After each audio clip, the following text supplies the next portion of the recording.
हैं उनकी भी गिरफ्तारी होगी, चार्जशीट लगेगी, प्रयास होगा कि फास्ट ट्रैक कोर्ट में चलवाया जाए और जो बाकी अपराधी हैं इनको भी सजा हो। तो जिस प्रकार का जघन्य अपराध कारित किया गया था, ये बहुत रेयर है, रेयरेस्ट ऑफ रेयर मैं मानता हूं कि बुलाकर जो है इस तरीके से त्योहार के समय कत्ल किया जाए। सख्त कार्रवाई की आवश्यकता थी। गाजियाबाद कमिश्नरेट की पुलिस ने सख्त कार्रवाई की है। ठीक है सर। हर केस के ऊपर मैं देखता हूं यूपी में समीक्षा होती है, डीजीपी हेडक्वार्टर से, एडीजी जोन के यहां से हर अपराध की समीक्षा हो रही है। ऐसा कतई नहीं है कि किसी को फेवर किया जा रहा है, किसी के विरुद्ध कार्रवाइयां जो है वो की जा रही हैं, ऐसा कतई नहीं। बुलाकर जब ये कहा जाए कि आप तुझे बताते हैं कि हलाल कैसे करते हैं, मैं जब उस दिन भी ये चर्चा कर रही थी तो आपने एक विश्वास को ऐसा क्रैकडाउन किया कि कल को कोई कहेगा अगर मुस्लिम दोस्त अपने किसी हिंदू दोस्त को कि आ जाओ बकरीद में शामिल हो जाओ, तो उसको डर लगेगा जाने में कि हलाल क्या होने वाला है वहां पर। तो आपने एक फियर मॉन्गरिंग करने की कोशिश की। नितिशा जी, सबसे बड़ी बात यह है कि उत्तर प्रदेश में हमेशा ये 80-20 की बहस चलती है। 80-20 की बात करने वाले योगी आदित्यनाथ भी हैं और विपक्ष भी उसको एनकैश करने की कोशिश करता है। लेकिन सबसे बड़ी बात कि यहाँ पर हिंदुत्व को तो सो कॉल्ड या हिंदुओं को या ब्राह्मण वर्ग को या अपर्ड क्लास को कहा जाता है कि भाई आप ध्रुवीकरण कर रहे हैं इनका। लेकिन दूसरी तरफ दशकों से हम देखते हैं तुष्टीकरण की राजनीति चली, उसमें समस्या नहीं होती है, लेकिन आज उनको जो हो रहा है वो ध्रुवीकरण नजर आता है।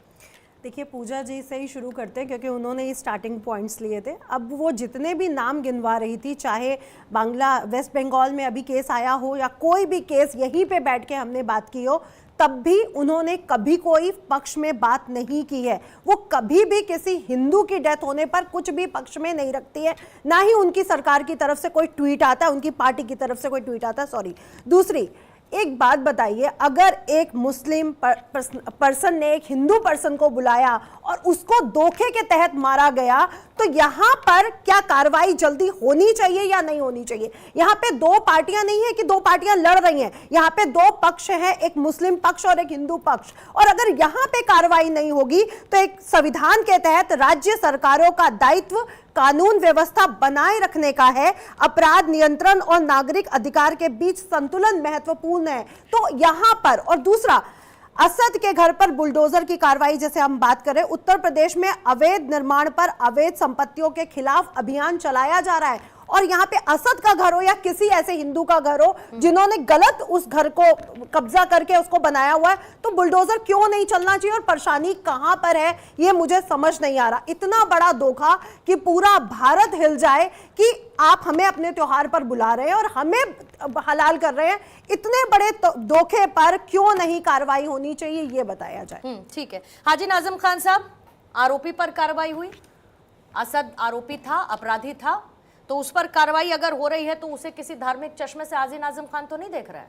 हाँ पूर्णिमा जी, देखिए, मैं जैन साहब की बात से एक इत्तेफाक रखता हूँ। उन्होंने कहा कि अपराधी अपराधी होता, अपराधी के सिर्फ उसे अपराधी की नज़र से देखना चाहिए। और देखिए, अपराधी था, उसने अपराध करा तो उस अपराध की उसको सजा मिली। लेकिन एक अपराधी के चक्कर में अगर पूरी कम्युनिटी को टारगेट करने की बात करी जाए, सारे मुसलमानों को कटघरे में लाकर खड़ा करा जाए, ये बिल्कुल गलत है, ऐसा नहीं होना चाहिए। और रही बात ये कि सूर्य के भाई के साथ जो घटना घटी, वो उसका हम लोगों को बड़ा दुख है, और बड़ा दुख है। हमने तो अपने मुस्लिम, हाँ सूर्य भाई के साथ जो हुई थी, अब मैं वही कह रहा हूं कि सूर्य भाई के साथ जो घटना घटी, हम लोगों को बड़ा दुख है। हमने मुस्लिम समाज से पूर्ण रूप से अपील करी और कहा कि जो अपराधी है उसको कोई भी संरक्षण ना दे, कहीं पे भी नजर आए तो प्रशासन के हवाले कर दे, क्योंकि उसने ऐसा जघन्य अपराध करा है, उस जघन्य अपराध की कोई माफी नहीं है। और रही बात है यह कि इसके बाद और भी बहुत सारी घटना घटी है। भाई, यहां सूर्य भाई को तो इंसाफ मिल गया, उनके पीड़ित परिवार को, लेकिन और जो पीड़ित परिवार है वो भी रह गए।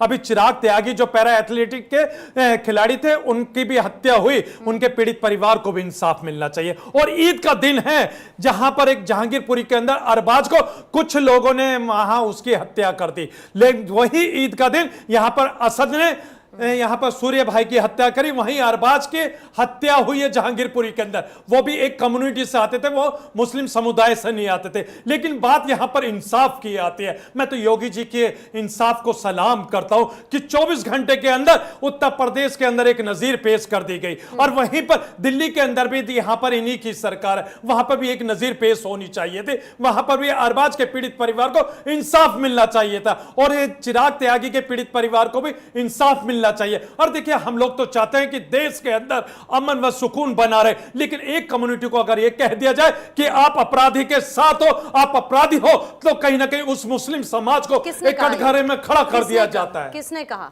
किसने कहा? कौन किसके साथ? हाँ पूर्णिमा जी, यही तो बार बार मुसलमानों को खड़ा कर दिया जाता है और कहा जाता है कि अभी तक आपने तो डिसोन कर दिया ना असद को। हाँ देखिए, मुस्लिम समाज से डिसोन कर दिया ना। तो आपके ऊपर तो कोई आज है ही नहीं फिर। हाँ पूर्णिमा जी, देखिए, हाजी नाजिम खान भारतीय नागरिक का बड़ा जिम्मेदार व्यक्ति है।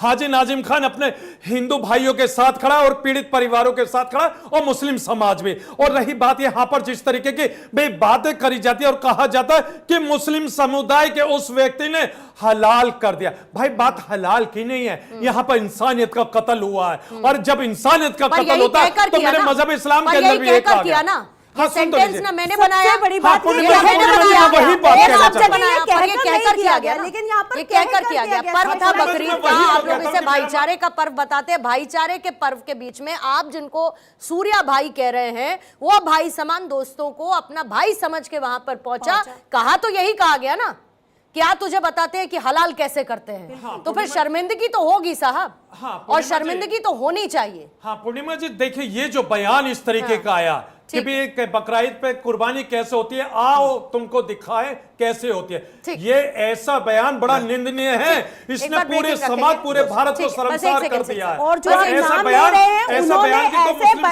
शब्दों का प्रयोग नहीं किया गया। एक बस सिंह साहब एक अपडेट दे दो, असद की तरफ से ही ऐसे शब्दों का प्रयोग किया गया। एक सेकंड, अभिषेक बनर्जी के घर पर सीआईडी की टीम फिलहाल पहुंची है। ये जो फॉर्ज्ड सिग्नेचर केस है, इस मामले में सीआईडी की टीम